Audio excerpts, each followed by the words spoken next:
What do you mean he said he would reduce your pay for taking a sick day? The word struck with the force of a hammer as Declan Turner remained motionless at the rear of the warehouse, clipboard clutched tightly, feigning the act of counting boxes. Of light fixtures. Merely 10 feet away, concealed behind a pile of crates, the dialogue between the foreman and a young worker unfolded in plain sight, while none were aware that the silent figure in the navy cap and tattered vest once held ownership of the entire establishment. 5 years prior, Declan acquired the faltering supply company and transformed it into a dependable network boasting 5 warehouses throughout the state. Yet with expansion came separation. He had yet to encounter the majority of the staff working on the ground level. Every warehouse was overseen by its own manager and foreman, and due to turnover and growth, even the district managers were unfamiliar with everyone. With a beard, fake glasses, and steel-toed boots, Declan blended seamlessly into the ranks of trainees within the system. His presence wasn't due to any official grievance. A peculiar trend emerged. This specific warehouse in Denton was experiencing a decline in unit movement, an alarming rate of employee turnover, and a greater number of inventory errors than the other 4 warehouses combined. The foreman, Wade, delivered reports that seemed impeccable, however, excessively pristine. Thus, Declan resolved to descend personally, incognito. The Denton warehouse was operating at full capacity. 2 weeks prior, a forklift driver had left following a heated argument with Wade. This left the team short by 2 packers, and the remaining crew appeared visibly worn out. Declan, now Doug, had spent 3 days on the floor, observing workers and feigning an understanding of the tasks at hand. Not a soul had an inkling, up to this point. He lingered behind a pile of drywall pallets, feigning interest in the labels, when Wade's voice cut through the air low and sharp. Wade snapped, "You missed yesterday without a word, and now you expect me to just overlook that?" A message was left with Carmen, a voice quivering, youthful. Declan glanced cautiously around the stack. There stood Jeremy, perhaps in his 20s, slender and ghostly in appearance. He appeared as though he hadn't had a meal in a day. Wade asserted, "I run the floor, not Carmen." After a day of silence, "You don't reach out, yet you believe you deserve your complete salary." He moved in closer, looming over the young one. "To maintain your position, you must be present even when you're feeling under the weather. I was afflicted with a fever, sir. I struggled to keep my balance as Wade leaned closer. Next time you reach out, you better be in a hospital bed, and I better see solid proof. Otherwise, you're going to lose hours." "Understood," Jeremy acknowledged, gaze lowered. Declan's jaw clenched, a clear sign he had witnessed more than enough. Once Wade had strolled away, he nonchalantly approached Jeremy. "Hey," he said, maintaining a cheerful tone. "Are you doing well?" Jeremy glanced upward, taken aback. "Oh yes, simply exhausted. You seemed on the verge of losing consciousness." Jeremy let out a feeble chuckle. "I suppose I ought to have made the effort to come in yesterday, as he suggested." Declan knelt beside him, speaking in a hushed tone. "That guy always spoke to you in that manner." Jeremy paused. "It isn't solely my perspective. He tends to be more critical of the older individuals or anyone who makes even a single mistake." Declan gave a slow, deliberate nod. "Is there anyone present who possesses some level of decency?" With a genuine sense of assistance, Jeremy surveyed the surroundings before directing his finger towards a specific point. "Carmen. She is the sole reason for my return. She delivered soup to my home last night, insisted I stay outside, but I was reluctant to risk my job." Declan took a moment to remember. "Thank you." Later that morning, Declan found himself in the break room, which was essentially a cleared-out corner of the warehouse featuring a vending machine and a couple of plastic tables. Carmen, in her mid-30s with brown curls pulled back, was diligently wiping down one of the tables. He sauntered over with an easy demeanor. "Hello, is it Carmen?" She lifted her gaze and offered a smile. "Indeed, I am Doug, the newcomer, that's correct. You're making good progress out there, quick study." Declan laughed softly, attempting to be casual. "Hey, quick question. Is it consistently this charged with Wade?" Her smile dimmed. She took a moment before responding, choosing her words with care. "Wade delivers outcomes. The district manager has stated that. That's not what I requested. She observed him intently. For a brief moment, he drives others with relentless intensity. Only demands, no understanding, just stress. He's lost valuable employees, but I can't comment further. This position is essential for me. Declan gave a slight nod. I understand. That night, sleep eluded him. His mind lingered on Jeremy and Carmen, on Wade's sharp tone, his menacing threats, and on the countless individuals who had likely left this place without ever having their voices acknowledged. The following day, Declan ventured further. He recorded fictitious errors in the system merely to observe Wade's response to them. As Carmen attempted to set the record straight, Wade dismissed her in front of the entire group. Do not interfere. With my figures, he snarled. When you make a mistake, take responsibility for it. With each passing hour, the clarity was growing stronger. Wade was not merely resilient, he was detrimental.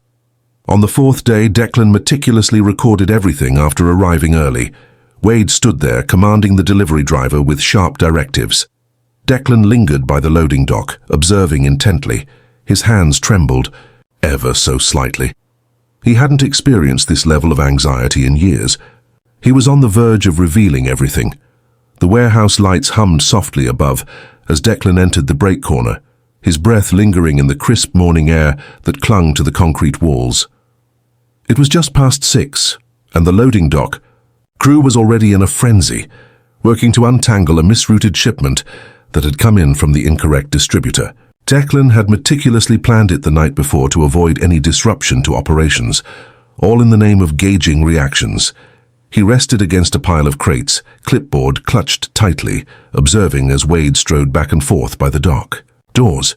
His voice elevated to pierce through the clamor of the manual pallet jacks. What is the purpose of this being here? Wade shouted. The manifest holds no significance for me. The driver, a contractor scarcely old enough to shave, stammered through an explanation, insisting that you can't simply accept something that doesn't belong here. Dispatch mentioned that they might have emailed someone a Carmen, Wade snapped, stepping forward. I'm not sure Carmen doesn't authorize anything. In the future, if you present something without my approval, you'll be leaving with an empty truck and no endorsement. Do you understand? The child nodded, eyes full of wonder. Carmen appeared shortly after, her hands clasped together in an attempt to ward off the chill. Good morning. I heard we're low on PVC units. Hold on. Is this regarding the Fremont batch? Wade turned sharply to face her. You instructed a driver to leave this here without my presence. The request has been forwarded. Fremont had an excess of inventory, and I coordinated with logistics about it yesterday. Please ensure you consult me before forwarding anything. I did, she responded calmly. You never replied, Wade said, jabbing a finger in her direction. Your role doesn't involve making decisions. It's important to hold on to your hours. That much is clear in your mind. Declan moved away from the crates and approached the stack, feigning an examination of the barcodes. Carmen pivoted and strode purposefully toward the inventory aisle, her jaw clenched. She remained silent. By mid-morning, Declan had navigated the picking zone, assisting in the loading of outgoing orders. He collaborated with a man named Louis, who was in his mid-50s. Louis was quiet and tended to keep his head down, yet his hands moved with a precision that could only be attributed to years of practice. Declan grasped a lengthy steel conduit and cast a quick look around. How long have you been here? Since the previous owners, Louis remarked, his gaze fixed elsewhere. Over a decade. Do you enjoy it? Louis hesitated. I preferred it in the past. But before what exactly? He cast his gaze toward the office door. Before those who collaborated with you were substituted by individuals who merely condescend to you. Have you ever had a conversation with HR? Louis let out a brief chuckle. Do HR professionals in Houston really pay attention to someone like me? Declan remained silent. Instead, he inquired, You provided me with training yesterday on the new scanner model. Is that what you typically do for work? I was instructed to handle it since Wade preferred not to wait for the new trainer. So there's no additional pay for that.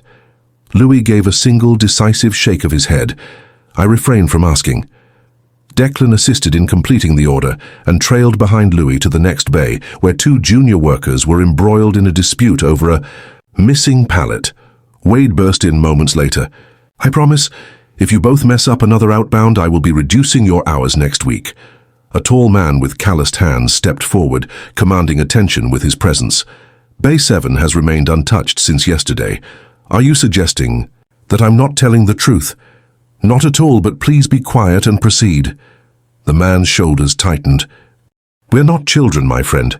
We deserve better communication than that." Wade pivoted with deliberate slowness.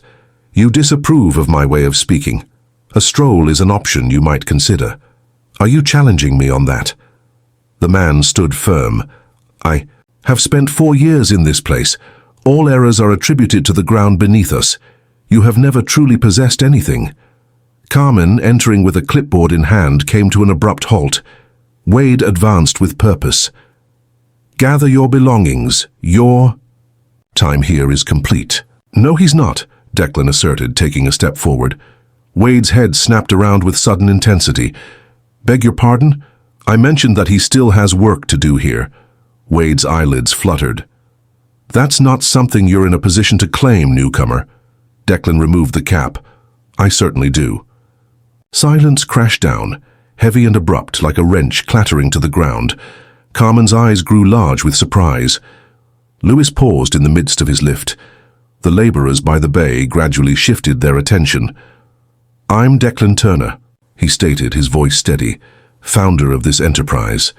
Wade's mouth parted, then shut once more. Declan moved past him and glanced at the man whom Wade had just dismissed.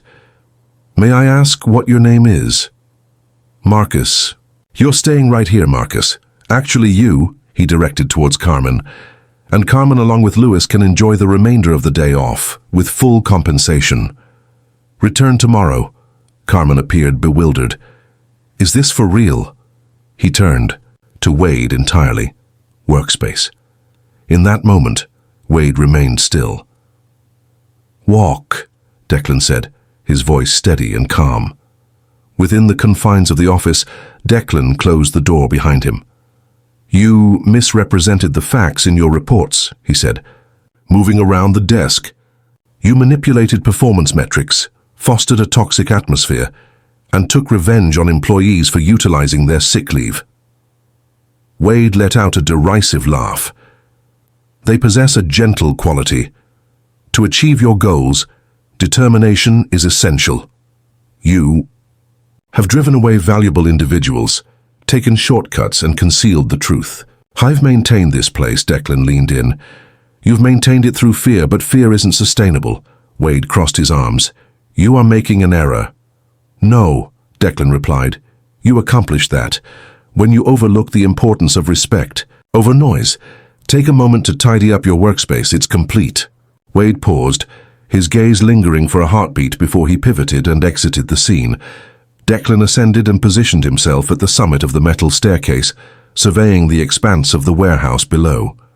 He raised his voice, seeking the attention of all around him.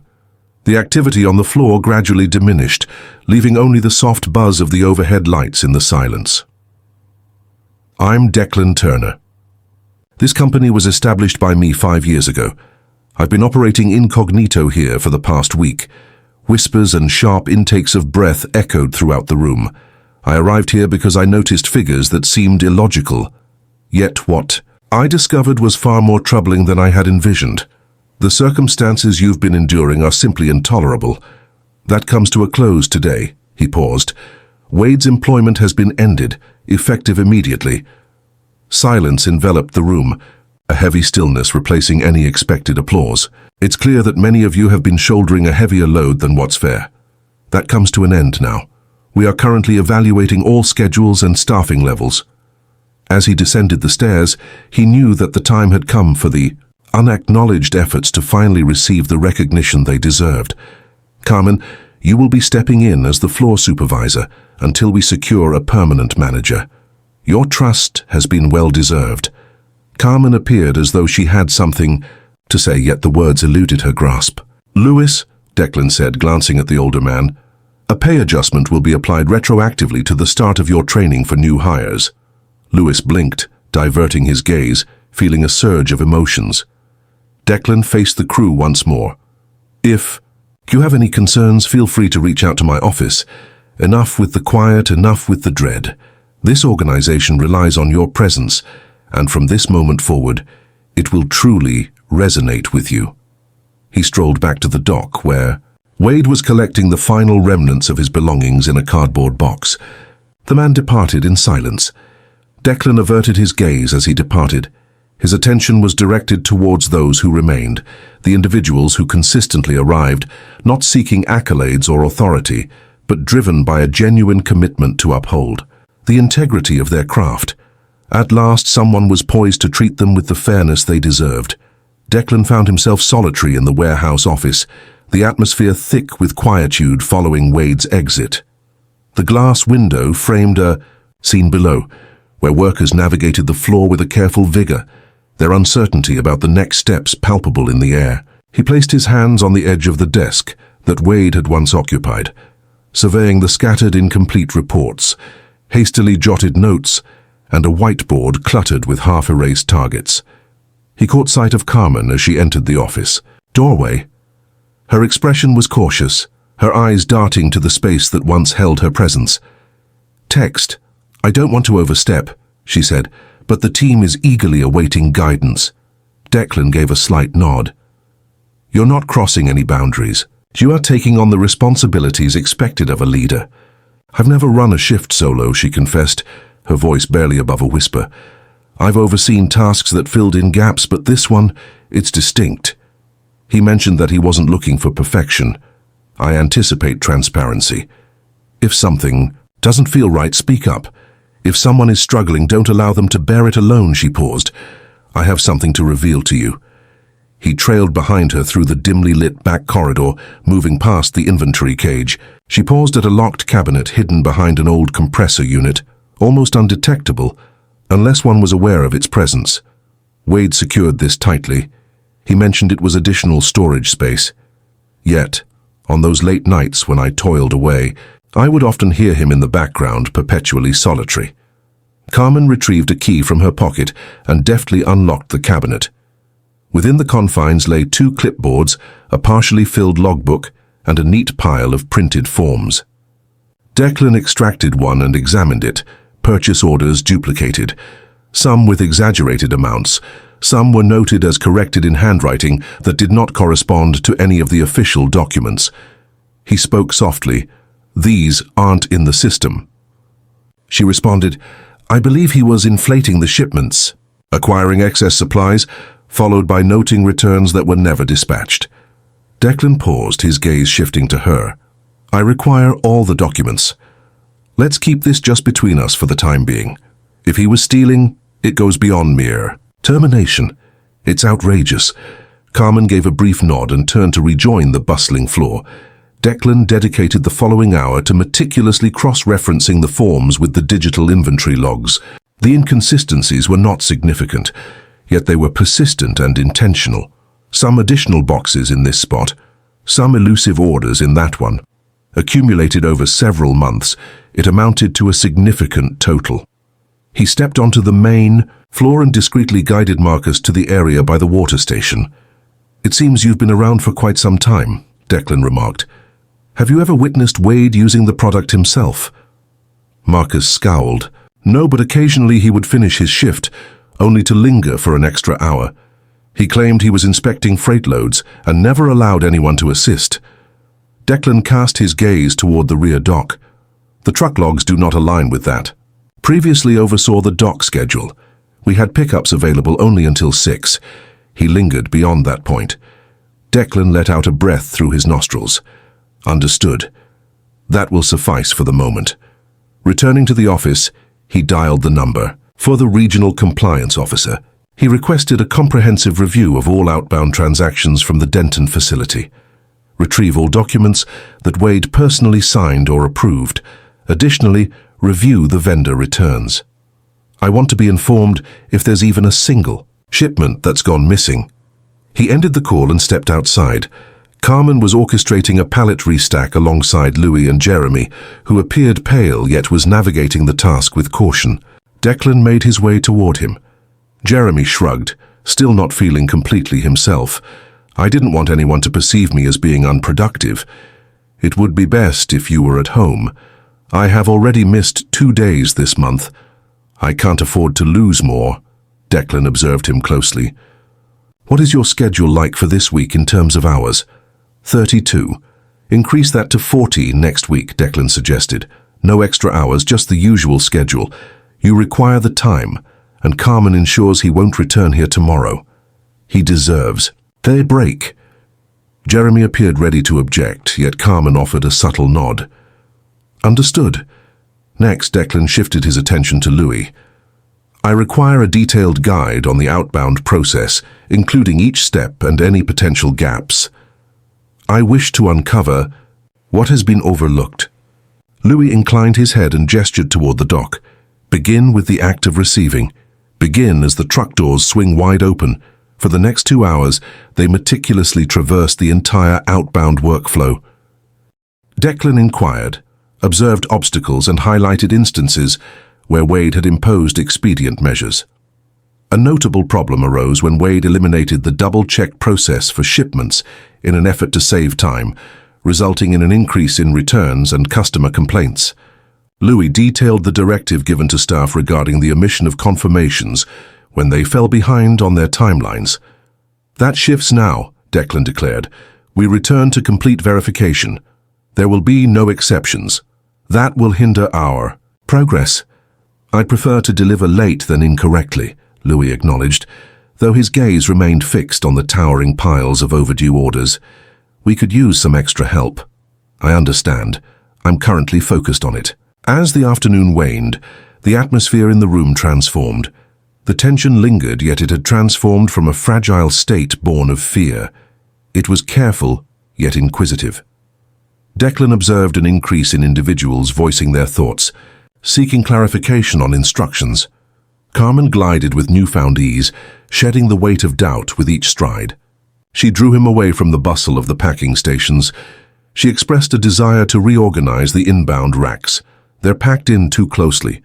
There have been 2 close calls where someone almost got struck by a falling box. Proceed with it, but ensure to mark it for maintenance beforehand. Ensure the racks are capable of accommodating the new layout. With a brief nod, she turned and walked away. An hour later, the compliance officer returned the call. We discovered 6 return orders labeled as processed that remained at the dock without departing. Wade signed off on 2, yet there are no corresponding truck logs available. I'm forwarding. You the copies, thank you, Declan remarked. Continue to explore. Consider it an act of internal theft. As he ended the call, he noticed a cluster of workers gathered by the time clock, engaged in hushed conversation. Declan strolled over. Everything is fine. One of them, a younger woman adorned with a sleeve, tattoo and still wearing her safety gloves, turned around. We were just mentioning how strange it is not to have someone shouting at us every hour. Declan arched an eyebrow. Whether it was good weird or bad weird, a small grin spread across her face. We will inform you tomorrow. That evening, Declan lingered long after the others had finished their shifts. He lingered in the office, gazing at the whiteboard that Wade had abandoned. It was filled with expressions such as strive for more, no room for excuses, and eliminate unnecessary burdens. He grasped the eraser and meticulously cleared it of any marks. He took a seat and crafted 3 fresh lines. Honor the craft, have faith in the individuals, mend what is flawed. He secured the office door and stepped into the stillness of the warehouse. The lights buzzed gently overhead as he stepped outside, his heart weighed down by all he'd witnessed, yet his mind was sharper now, focused on the path ahead. The following morning, Declan appeared before the break of day, positioned outside the warehouse entrance, observing as the crew made their way in under the muted grey sky. He remained silent as they walked by, offering only nods, making subtle observations, taking note of those who appeared refreshed and those who did not. Carmen arrived with a clipboard tucked neatly under her arm, moving with a brisk yet composed stride. Jeremy arrived at the end, lagging behind the others yet moving with more steadiness than he had the previous day. Within the confines of the warehouse, a distinct cadence emerged. Not quicker, not more boisterous, but more consistent. Carmen had meticulously restructured the inbound layout overnight, enlisting the assistance of 2 part-time workers who were brought in to seamlessly address the temporary gaps. Declan had personally approved their hours. He paced the floor alongside Lewis, now donned in a yellow vest that designated him as the lead for outbound logistics. It was more than a title. It brought with it a raise and, crucially, the authority to influence his own process. Look at this. Lewis indicated a secondary staging bay that had been emptied and outlined with tape lines. We are utilizing it to distinguish high-priority loads. This approach ensures we're not rushing at the last minute when dispatch makes changes. Declan knelt down to scrutinize the arrangement. Was it Marcus and I who conceived the idea? He mentioned that this was the approach taken by his previous employer. We took the bones and made adjustments for the space. Intelligent. Are you receiving the assistance you require? Lewis gave a slight nod. Primarily. Still lacking in strength, we're managing double rows with a reduced crew. This afternoon I have 3 candidates lined up for interviews. Experience in the warehouse. But let's move beyond hiring those who simply agree in meetings. Lewis extended his hand toward the pallet jack. That will be beneficial. Declan rose to his feet and gazed into the distant corner. Carmen engaged in a calm yet assertive dialogue with a young woman by the packing line. He arrived right as the Q discussion wrapped up, and Carmen shifted her gaze toward him. Carmen spoke softly, noting that she's been overlooking items during the final checks. It wasn't intentional, just a matter of haste. Did you take her out of the line? Not at this moment. She expresses concern that a decline in her productivity might result in a loss of hours.